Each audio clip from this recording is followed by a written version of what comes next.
Pagi saudara yang terkasih dalam Tuhan Yesus, puji syukur pada pagi ini kita boleh berkumpul kembali walaupun melalui online dalam kebaktian doa pagi. Mari kita ambil saat teduh sejenak. Amin. Mari kita menaikkan satu pujian, ku berharap padamu.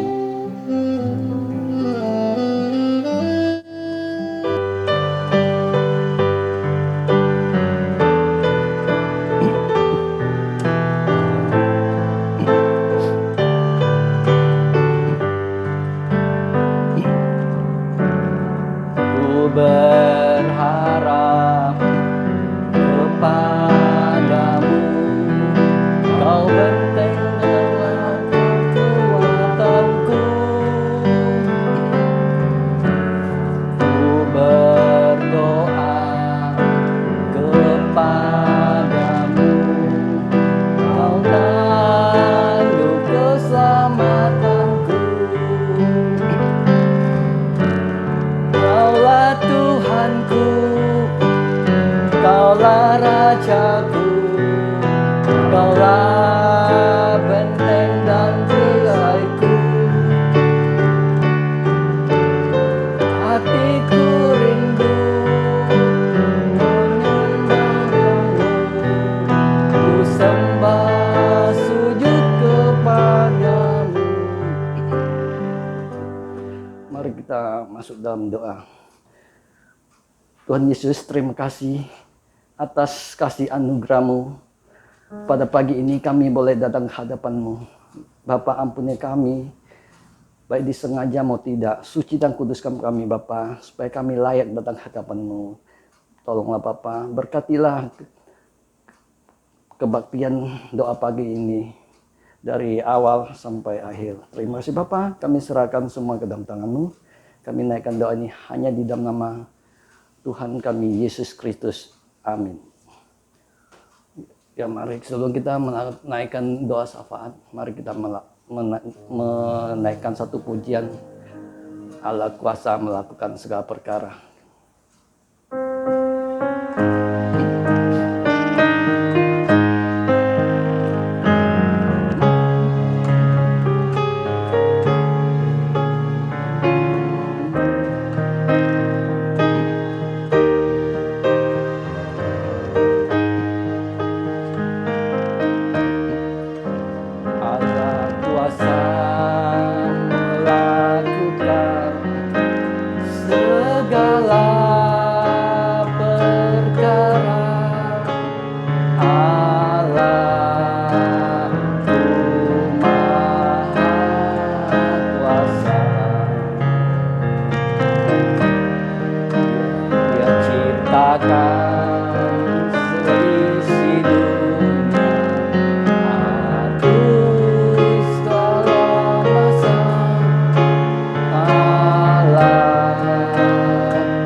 Pertama kita berdoa untuk gereja kita, baik di pusat maupun di Villa Melati Mas. Kita berdoa untuk hamba-hambanya, majelis maupun jemaatnya. Mari kita bersatu dalam doa. Tuhan, kami berdoa untuk gereja kami, GKI Agape. Tolonglah Bapa, kami berdoa untuk hamba-hamba Tuhan. Tolong mereka Bapa, supaya dapat memberikan kebenaran firman-Mu, supaya bisa menguatkan kami. Dan juga berdoa untuk setiap majelis supaya dapat bekerja sama untuk memajukan gereja kami demi kemuliaan nama-Mu. Dan kami juga berdoa untuk jemaat kami Bapa. Meskipun dalam keadaan pandemi, kami beribadah secara online. Tolonglah Bapa supaya kami tidak takut Bapa, supaya kami tetap setia melayani-Mu dalam keadaan ini Bapa. Supaya kami tetap setia padamu Bapa. Terima kasih Bapa. Kami serahkan semua ke dalam tangan-Mu. Kami naikkan doa ini hanya nama Tuhan kami Yesus Kristus. Yang kedua, kita berdoa untuk jemaat kita, baik anak-anak kita yang sedang melakukan pendidikan melalui online, walaupun jemaat kita yang mengalami masalah keluarga, masalah ekonomi dan sakit penyakit. Mari kita bersatu dalam doa. Tuhan Yesus, kami serahkan anak-anak kami ke dalam tangan-Mu yang pada saat ini masih dalam keadaan pandemi ini masih belajar secara online. Tolong berkati pendidikan mereka Bapa, berilah mereka kepandaian supaya dapat mengikuti pelajaran dengan baik Bapa. Dan kami juga berdoa untuk jemaat kami Bapa yang dalam keadaan sulit ini, ada yang mengalami masalah keuangan, kehilangan pekerjaan. Tolong buka jalan Bapa bagi yang mereka mencari pekerjaan, tolong buka jalan Bapa supaya mereka dapat bekerja kembali.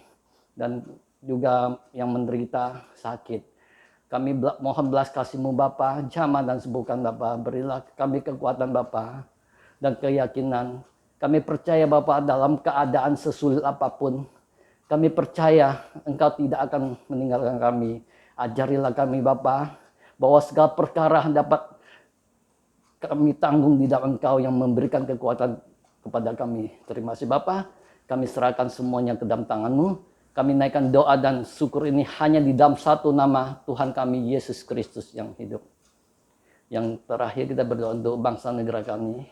Kita yang pada saat ini masih pandemi belum berlalu dan mengalami masalah resesi ekonomi. Kita minta tolong Tuhan untuk buka jalan Bapak. Bapak, kami serahkan negara kami tercinta Indonesia ke dalam tangan-Mu.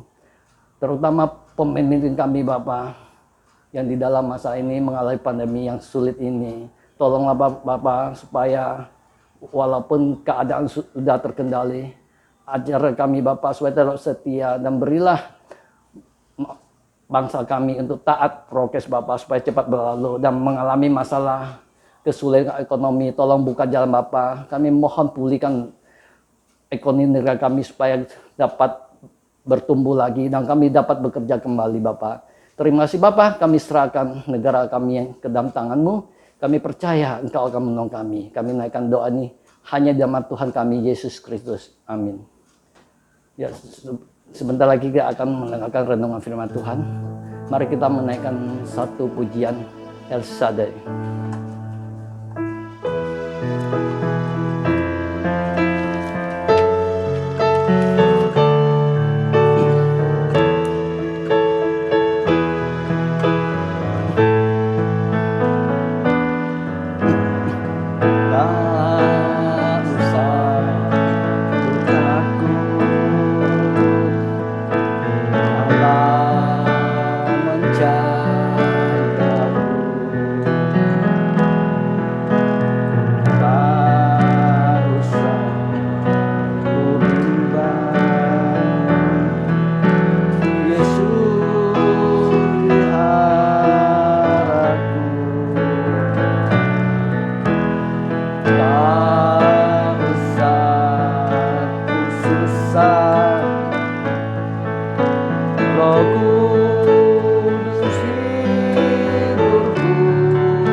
Sebelum kita mendengarkan firman Tuhan pada pagi hari ini, mari kita akan berdoa.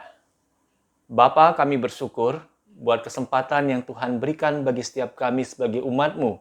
Pagi ini di dalam ibadah persekutuan doa pagi, kami mendapat anugerah untuk bisa bersama-sama kembali mendengar akan firman-Mu. Berbicaralah kepada kami Tuhan, karena kami telah siap untuk mendengarkannya. Di dalam nama-Mu Tuhan Yesus kami berdoa. Amin. Kita akan membuka bersama-sama Alkitab kita di dalam kitab Kejadian pasal yang ke-27, ayat 18 sampai ayat yang ke-27. Saya akan membacakan di dalam kitab Kejadian pasal 27, ayat 18 sampai ayat yang ke-27. Silakan jemaat untuk mendengarkannya bersama-sama. Demikianlah Yakub masuk ke tempat ayahnya serta berkata, "Bapa," saut ayahnya, "Ya anakku, siapakah engkau?" Kata Yakub kepada ayahnya, "Akulah Esau, anak sulungmu. Telah kulakukan seperti yang bapa katakan kepadaku. Bangunlah, duduklah, dan makanlah daging buruan masakanku ini, agar bapa memberkati aku." Lalu Ishak berkata kepada anaknya itu, "Lekas juga engkau mendapatnya, anakku." Jawabnya, "Karena Tuhan Allahmu membuat aku mencapai tujuanku." Lalu kata Ishak kepada Yakub, "Datanglah mendekat, anakku, supaya aku meraba engkau. Apakah engkau ini anakku Esau atau bukan?" Maka Yakub mendekati Ishak ayahnya, dan ayahnya itu merabanya serta berkata, "Kalau suara, suara Yakub. Kalau tangan, tangan Esau." Jadi Ishak tidak mengenal dia, karena tangannya berbulu seperti tangan Esau. Kakaknya Ishak hendak memberkati dia, tetapi ia masih bertanya, "Benarkah engkau ini anakku Esau?" Jawabnya, "Iya." Lalu berkatalah Ishak, "Dekatkanlah makanan itu kepadaku, supaya aku makan daging buruan masakan anakku, agar aku memberkati engkau." Jadi didekatkannyalah makanan itu kepada ayahnya, lalu ia makan, dibawanya juga anggur kepadanya, lalu ia minum.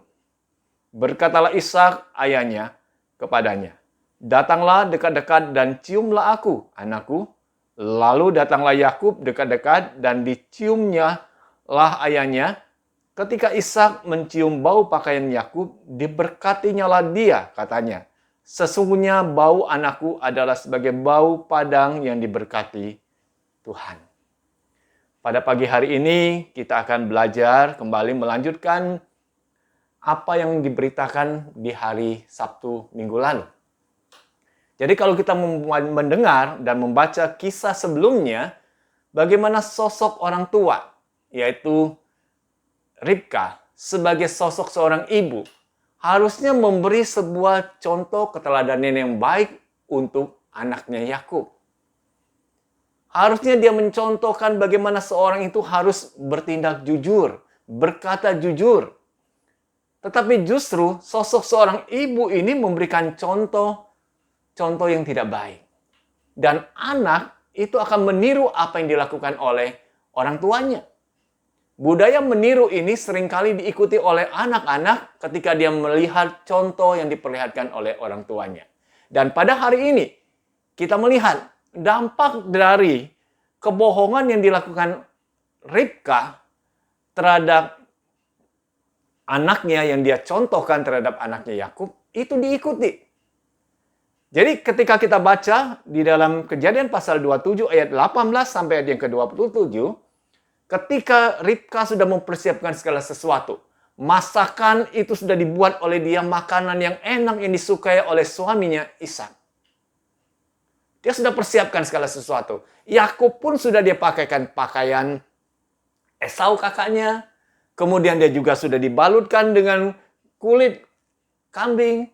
Jadi segala sesuatu sudah dipersiapkan dengan begitu rapi. Yakub menyajikan makanan itu. Apa yang dilakukan oleh Yakub ketika dia berada bersama dengan Ishak ayahnya? Sangat menyedihkan sebetulnya. Bagaimana dia bisa meniru perilaku untuk berbohong itu?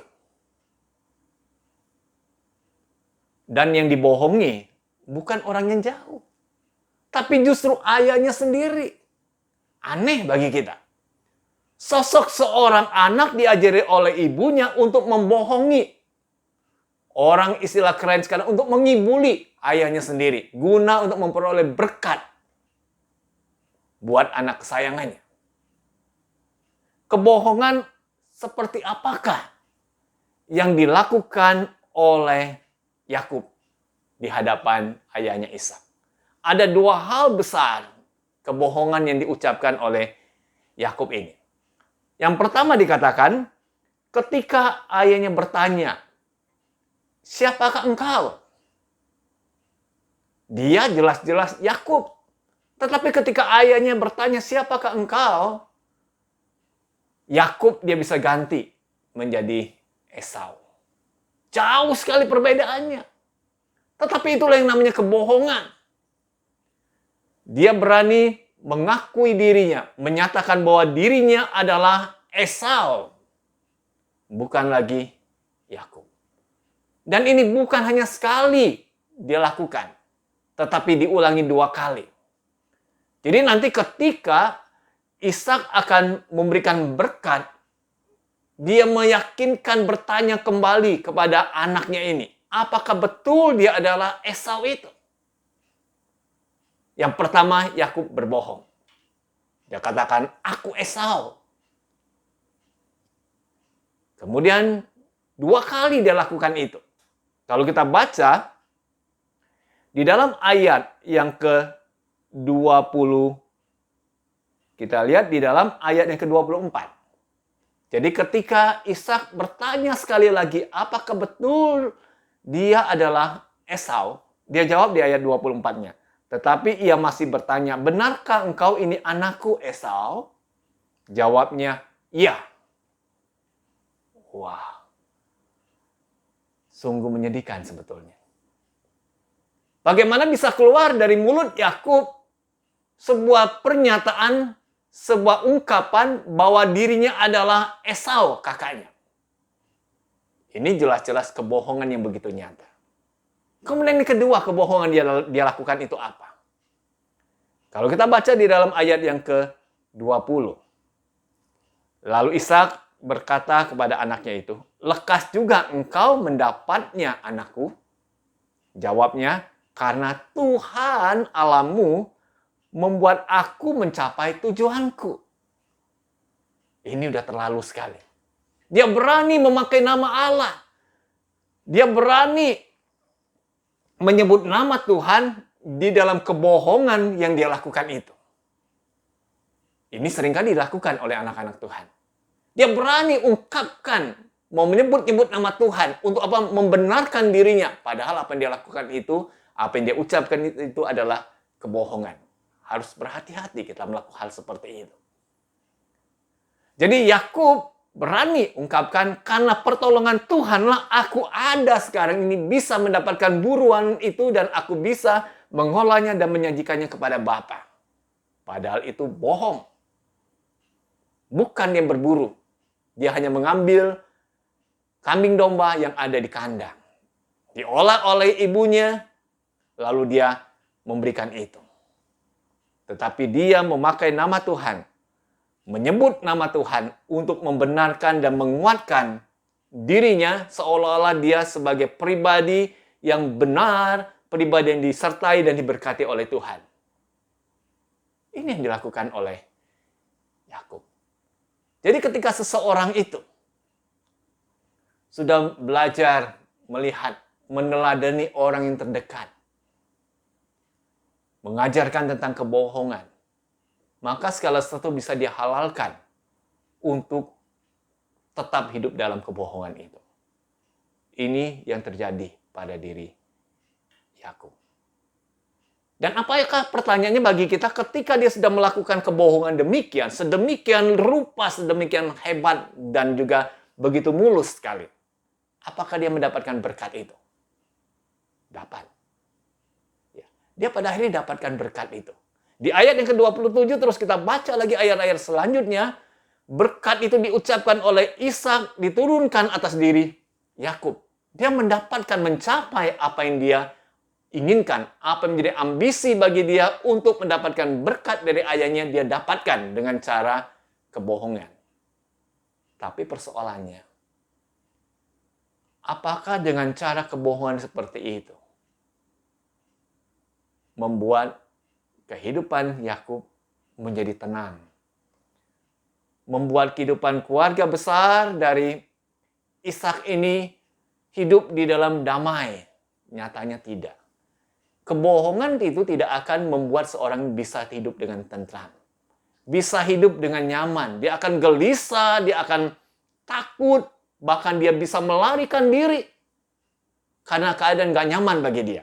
Dan itu dialami oleh Yakub. Jadi nanti kalau kita baca kisah selanjutnya, Esau ketika dia tahu bahwa Yakub telah membohongin dia, mengambil berkat yang harusnya jatuh atas dirinya, tetapi dia ambil itu dengan cara kebohongan, membuat Esau itu marah besar. Dia marah. Sampai ada di dalam keinginan hatinya untuk membunuh adiknya ini, Yakub.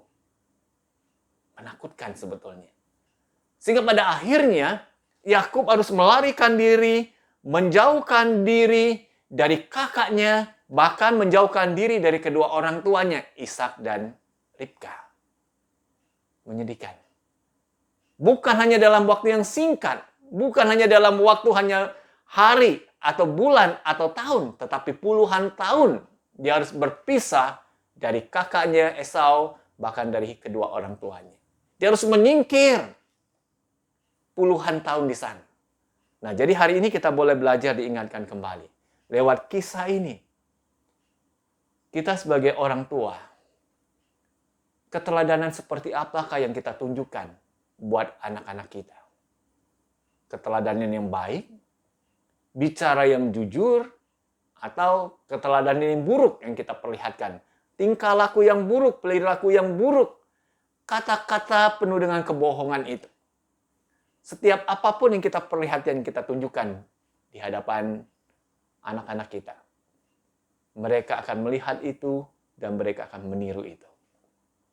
Berbahagialah kita kalau sebagai orang tua, kita bisa menampakkan perilaku yang baik, perkataan yang jujur di hadapan anak-anak kita. Sehingga mereka boleh belajar melihat itu. Jadi hari ini biarlah melalui firman Tuhan yang diberitakan, marilah kita sebagai orang tua Kristen. Kita mau belajar untuk melakukan apa yang Tuhan kehendaki. Yaitu berperilaku jujur, berkata yang jujur, dan kehidupan kita jadikan teladan yang bisa dicontoh dalam lingkup keluarga kita sendiri. Amin firman Tuhan, mari kita akan berdoa. Terima kasih Tuhan buat firman-Mu pagi ini, yang boleh mengajar kami kembali bagaimana harusnya kami hidup, bukan memberikan contoh keteladanan yang jahat, yang tidak jujur, penuh dengan kebohongan itu. Tetapi kami boleh belajar untuk memberikan teladan yang baik. Berkata yang jujur, khususnya dalam hidup kami berkeluarga. Sehingga apa yang kami lakukan sebagai orang tua bisa dicontoh oleh anak-anak kami. Terima kasih Tuhan buat firman-Mu pagi ini. Sesaat lagi kami akan mengakhiri ibadah doa pagi kami, dan kami akan melanjutkan aktivitas kami sepanjang hari ini. Tuhan sertai, dan Tuhan pimpinlah langkah kami. Dalam nama-Mu Tuhan Yesus, kami panjatkan doa kami ini. Amin. Ya, kita akan segera mengakhiri kebaktian doa pagi ini. Mari kita menaikkan satu pujian. Terima kasih Yesusku.